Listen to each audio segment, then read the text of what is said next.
یہ بہت افیکٹو ہوتے ہیں اسپیسیفک سینیریوز کے لیے، لیکن کیونکہ ہر روز اٹیکس اور ڈفرینٹ قسم کی چیزیں چینج ہو رہی ہیں، آپ کو اس چیز کا خیال رکھنا ہوتا ہے کہ جو بھی آپ نے کاؤنٹر میجرز یا کنٹرول امپلیمنٹ کیے ہیں وہ آپ کانسٹنٹلی ریوائز کر رہے ہیں تاکہ آپ اپ ٹو ڈیٹ رہیں، کہ جیسے کوئی میل ویئر اٹیک آ گیا، کوئی رینسم ویئر اٹیک آ گیا، کوئی نیا رینسم ویئر آ گیا، تو آپ کے پاس اس کے افیکٹو کاؤنٹر میجرز اویلیبل ہونے چاہیے تو اگر اس قسم کا کوئی اٹیک آئے تو آپ اسے کس طرح ڈیل کریں گے۔ اب اسی چیز کو ہم یہاں پہ دیکھیں گے ٹرسٹ وردی کنٹرولز کے اندر۔ فنکشنالٹی، جیسے کہ میں نے کہا کہ actions are performed by control, کہ کوئی بھی جو بھی ایکشنز ہم پرفارم کریں گے اس کا ایک کنٹرول ہونا چاہیے کہ ہم وہ کیوں کر رہے ہیں، اس کی افیکٹونیس کیا ہے، اس کی پروفیشنسی، اس کی کنٹرول انڈیکیٹ کرتی ہے کہ کتنا وہ کنسسٹنٹ ہے اور ریلائبل ہے کسی بھی قسم کے اٹیک کے لیے، اور اس کی ایشورنس یہ ہے کہ وہ ایویلیویٹ کرتا ہے کہ اس کی سرٹینٹی کیا ہے اور افیکٹونیس کیا ہے، کہ جب بھی ہم اسے امپلیمنٹ کریں گے ہمیں وہ کسی بھی قسم کی اس طرح کے اٹیک سے بچا سکتا ہے۔ اس کے بعد ہم دیکھتے ہیں defence in depth. Defence in depth کی ایگزامپل ہم اس طرح لیتے ہیں کہ یہ ایک لیئرڈ سیکیورٹی ہوتی ہے جس کے اندر layers and layers of protection ہوتی ہے۔ اسٹریٹجی ہوتی ہے کہ ملٹیپل انٹرلیس لیئرز ہوتی ہیں جو کہ ڈفرینٹ ایریاز کو پروٹیکٹ کرتی ہیں۔ اسے ہم آنین افیکٹ بھی کہتے ہیں ڈفرینٹ سینیریوز کے اندر، جیسے کہ آپ نے آنین کے اندر دیکھا ہے کہ ڈفرینٹ لیئرز ہوتی ہیں، اسی طرح ہم سیکیورٹی لیئرز ڈیفائن کرتے ہیں۔ اب اس کا فائدہ کیا ہوتا ہے کہ جب ایک لیئر کے اندر ہمارا پہلے سرورز ہیں، پھر اس کے اندر ہمارے پھر اپلیکیشن سرور آئے، پھر اس کے اندر ہمارا ڈیٹا بیس آیا، پھر ہمارے اس کے اندر ایچ آر اپلیکیشنز آ گئیں، تو ایچ آر اپلیکیشن اور ریسٹ آف دا تھنگس جو کہ ڈیٹا بیسز جو بہت کرٹیکل ہیں آپ کی آرگنائزیشن کے لیے وہ سینٹر میں رہتی ہے، تو وہاں تک پہنچنا بہت مشکل ہوتا ہے اٹیکرز کے لیے، تو ہم اپنی جو کور سروسز کو ہیں اسے ہم لیئرڈ سیکیورٹی کے اندر رکھتے ہیں۔ اب یہ کرنے کے لیے ہم کیا کرتے ہیں کہ ہم اسے اسٹرکچر کرتے ہیں کہ ہم اسے اس طرح نہ رکھیں جیسے کہ آپ نے ڈومینوز کھولا ہوگا، اس کے اندر یہ ہے کہ اگر ایک ڈومینو گرے گا تو اس کے بعد ایک کے بعد ایک کر کے پوری لائن گر جاتی ہے۔ تو ہمیں کوئی بھی کنٹرول ایسا نہیں بنانا ہوتا کہ اگر ہماری ایک سیکیورٹی لیپس ہوا، فار ایگزامپل اگر آپ کی فائر وال چلنا رک گئی یا آپ کا کوئی بھی کور سوئچ چلنا رک گیا، تو اس کے بعد یہ نہیں ہے کہ کوئی بھی اگر انٹر کر گیا آپ کے سسٹم کے اندر تو وہ ساری چیزوں کے اوپر ایکسیس لے جائے گا۔ آپ انہیں اس طرح بناتے ہیں کہ اگر ایک سیکیورٹی میکینزم فیل بھی ہو جاتا ہے تو وہ ریلائی نہ کرتا ہو کسی اور سیکیورٹی میکینزم کے اوپر کہ دوسرے سیکیورٹی میکینزمز بھی اس کی وجہ سے افیکٹ ہوں۔ اب اس کے اندر ہم مکس اینڈ میچ رکھتے ہیں۔ یہ نہیں ہے کہ اگر ہم نے ایک مائکروسافٹ کے سرورز رکھے ہیں تو ہم اسی کی ساری پروڈکٹس یوز کر رہے ہیں، یا اگر ہم نے کوئی ایک اسپیسیفک گروپ فار ایگزامپل اگر بلو کوٹ کی اپلیکیشنز یوز کر رہے ہیں تو ساری انہیں کے ٹولز ہیں، تو ہم ایک مکس اینڈ میچ رکھتے ہیں تاکہ یہ ہے کہ اگر کسی قسم کی ویکنس یا ولنریبلٹی آئیڈینٹیفائی بھی ہوتی ہے کسی ایک وینڈر کے اندر تو وہ باقی سروسز کو افیکٹ نہ کرے۔ اب اس کے بعد ہمارے پاس سیکیورٹی کنٹرول بیس لائنز آتی ہیں۔ اب یہ کیا ہوتی ہے بیس لائن؟ بیس لائن ہوتی ہے کہ ہم نے جو ایک سٹینڈرڈ سیٹ کیا ہوا ہے کہ ہماری سارے جو کمپیوٹرز ہیں اس کے اوپر اینٹی وائرس سافٹ ویئر ہونا چاہیے، تو دیٹس اے بیس لائن کہ ہم نے ایک سٹینڈرڈ سیٹ کیا ہے کہ کم از کم ہمارے سسٹمز کو یہ ریکوائرمنٹ میٹ کرنی چاہیے۔ آپ نے ایک بیس لائن بنائی ہے کہ ہمارے سارے سسٹمز جو ہیں وہ ونڈوز 10 سے لوور نہیں ہوں گے۔ آپ نے بیس لائن بنائی ہے کہ ہم لوگوں کو کوئی بھی ایڈمنسٹریٹو ایکسیس نہیں دیں گے، تو اس کے اوپر کوئی کمپرومائز نہیں ہوتا ہے۔ آپ وہ ایک سٹینڈرڈ مینٹین کرتے ہیں جو کہ آپ نے اپنی پوری آرگنائزیشن کے اندر لے کے چلنا ہوتا ہے۔ اب اس کے ڈفرینٹ اسٹریٹجیز ہوتی ہیں، یا تو آپ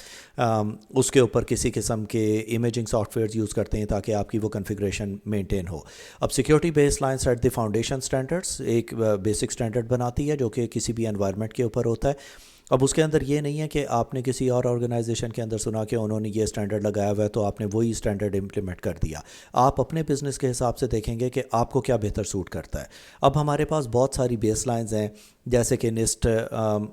کے سیکیورٹی کنٹرولز ہیں، پھر ہمارے پاس National Institute of Standards and Technology CFS کے ہیں، ISO اسٹینڈرڈز ہیں، تو یہ بہت سارے اسٹینڈرڈز آپ کو بتاتے ہیں، لیکن یہ ایک گائیڈنگ فریم ورک ہوتا ہے۔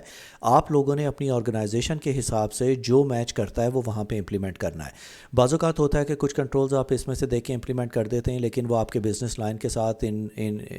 ہارمنی نہیں ہوتے، تو اس کے بعد پرابلم کیا ہوتی ہے کہ آپ کی چیزیں چلنا رک جاتی ہیں اور لانگ ٹرم میں وہ چیزیں آپ کو افیکٹ کرتی ہیں۔ اب آپ کے جتنے سسٹمز جتنے سینسٹیو ہیں ان کو کیا کیا ریکوائرمنٹ چاہیے، انہیں کس قسم کی بیس لائن کنفیگریشن چاہیے، وہ ساری ہم دیکھتے ہیں۔ اگر آپ چاہتے ہیں اور اس کے بارے میں مزید ڈیٹیل لینا چاہتے ہیں تو آپ یہ فریم ورکس فالو کر سکتے ہیں جس کے اندر آپ کو ڈیٹیلڈ انفارمیشن مل جائے گی۔ اب کیونکہ ہم نے سیکیورٹی کنٹرولز بیس لائنز دیکھ لی ہیں، اس کے بعد ہم فائن ٹیوننگ کنٹرولز دیکھیں گے۔ اب اس کے اندر ہمارے پاس 4 میجر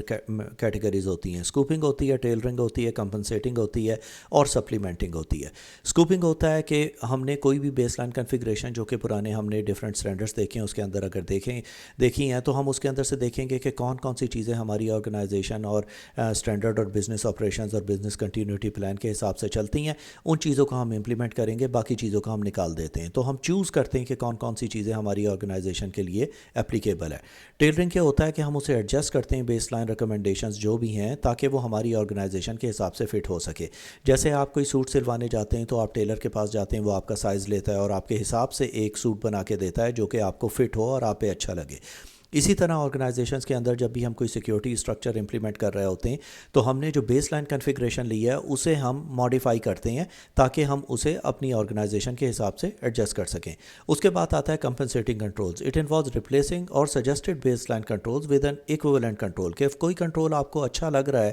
لیکن وہ کنٹرول آپ کی آرگنائزیشن کے لیے اس وقت سوٹ نہیں کر رہا ہے تو آپ دوسرے سٹینڈرڈز میں دیکھتے ہیں کہ کون سا کنٹرول ہے جو کہ ہماری آرگنائزیشن سے بہتر سوٹ کرے گا، آپ وہ امپلیمنٹ کر دیتے ہیں۔ سپلیمنٹنگ ہوتی ہے کہ ہم انہینس کرتے ہیں بیس لائن ریکمینڈیڈ ایکشنز کو ایڈیشنل ایلیمنٹس کے ساتھ، کہ اس کے اندر جو بھی ہم نے چیزیں دیکھی ہیں اور اپنی آرگنائزیشن کی جو ریکوائرمنٹس ہیں اس کے اندر ہم ایڈیشن کر کے اپنا ایک فریم ورک بنا لیتے ہیں جس سے ہماری آرگنائزیشن سیکیور رہتی ہے۔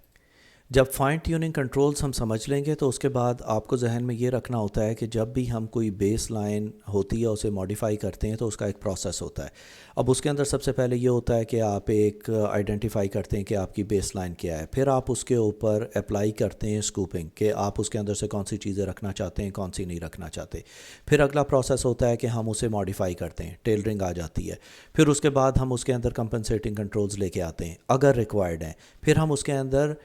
سپلیمنٹنگ کنٹرول لے کے آتے ہیں، وہ بھی اگر اس کی ضرورت ہے۔ اس کے بعد ہم اسے پبلش کرتے ہیں ٹیسٹنگ کے لیے اور اسے امپلیمنٹ کر کے دیکھتے ہیں کہ کیا ہے، اسے کانسٹنٹلی ہم ایسیس کرتے ہیں اور پھر اسے مانیٹر کرتے ہیں کہ اگر اس کے اندر کسی قسم کی کوئی چینجز ریکوائرڈ ہوں گی تو اس کے اندر ہم ماڈیفیکیشنز کر دیں گے۔ اس کے بعد آتا ہے ہمارا کاسٹ بینیفٹ انالیسس۔ اب یہاں ہم کاسٹ بینیفٹ انالیسس کرتے ہیں۔ کاسٹ بینیفٹ انالیسس ہر بزنس کے اندر بھی ہوتا ہے۔ اسی طرح آپ کو جو بھی آپ نے سیکیورٹی میجرز امپلیمنٹ کیے ہیں ان کی آپ اس کے ساتھ ایک کاسٹ بھی ایسوسیٹڈ ہوتی ہے، وہ آپ کو دیکھنا ہوتا ہے کہ کیا یہ ہمیں ریئلی ہیلپ کر رہا ہے، اتنا پیسہ اس چیز کے اوپر لگانا، is it really worth it اور ناٹ۔ تو اس کے اندر کیا ہوتا ہے کہ اٹ کمپیئر کرتا ہے کہ جو بھی ہماری اینٹیسپیٹڈ کاسٹ ہے، جو بھی ہم سوچ رہے ہیں کہ اس کی کاسٹ کتنی آئے گی، اس کے اگینسٹ ہمارا جو بینیفٹ ہے کیا وہ ہمارا بزنس ماڈل فیزیبل ہے کہ ہم اسے سسٹین کر سکیں۔ اب کسی بھی کنٹرول کو اگر آپ امپلیمنٹ کر دیتے ہیں، ٹھیک ہے، انیشلی آپ کی کاسٹ بہت ساری آتی ہے جس کے اندر آپ نے اینٹی وائرس سافٹ ویئرز لے کے آئے، میل ویئر انالیسس لے کے آئے، پھر اس کے علاوہ فائر والز لے کے آئے، protection and layers of protection, لیکن آپ نے اس چیز کو لے کے بھی چلنا ہے in the longer period of time. اس کے ساتھ اسیسنگ کاسٹ ایسوسیٹڈ ہوتی ہے، اس کے ساتھ مینجمنٹ کاسٹ ایسوسیٹڈ ہوتی ہے، اس کے بعد اس کے اینول رینیولز ہوتے ہیں اور یہ ساری چیزیں۔ تو آپ کو یہ پلان کرنا پڑتا ہے for the next couple of years کہ کیا ہم اس چیز کو سسٹین کر سکیں گے کہ نہیں، اور اس کے اگینسٹ جو آپ کو پاسبل لاس ہو سکتا تھا وہ کتنا ہے اور اس سے فائدہ کتنا ہو سکتا ہے، اس چیز کو بیلنس کر کے آپ کو چلنا ہوتا ہے۔ اب ہم اس کے اندر دیکھتے ہیں when the control cost is sustainability is less than the potential losses without the investment is usually justified۔ Exactly یہاں ہم وہی کہہ رہے ہیں کہ جب بھی ہم کسی بھی کنٹرول کو امپلیمنٹ کرتے ہیں اور اس کی کاسٹ اس سے کم آتی ہے کہ جتنے پاسبل اسے لاسز ہو سکتے ہیں تو وہ جسٹیفائڈ ہو جاتی ہے۔ اس کے اگینسٹ اگر ہم اس چیز کو دیکھیں کہ ہم کسی چیز کو امپلیمنٹ کر رہے ہیں جو کہ بہت ایکسپینسو ہے لیکن اس کے اگینسٹ جو لاسز ہیں وہ اتنے زیادہ نہیں ہیں، تو پھر اس کا کوئی فائدہ نہیں ہے کہ ہم اتنا زیادہ پیسے کسی چیز کے اوپر کیوں لگا رہے ہیں۔ اسی لیے ہم ریٹرن آن انویسٹمنٹ کے اوپر جاتے ہیں جہاں ہم کاسٹ اینڈ بینیفٹ انالیسس کرتے ہیں، جو کہ کروشل ہے ڈیسائیڈ کرنے کے لیے کہ کیا یہ ایک ریزنیبل ہمارے لیے فیزیبل سولوشن ہے کہ نہیں ہے۔ تو یہ ہمارا سیکیورٹی کنٹرول تھا 1.1۔ اب اس کے بعد ہر کنٹرول کے بعد میں آپ کو ایک ورڈ کلاؤڈ دوں گا، اس کے اندر جو بھی ہم نے مین ورڈز یوز کیے ہیں وہ سارے یہاں پہ آ جائیں گے۔ اب کیونکہ اگلا جو ہے ہمارا نیا آبجیکٹیو 1.2 سیکیورٹی کانسیپٹس ہے، تو اب ہم اسے شروع کرتے ہیں۔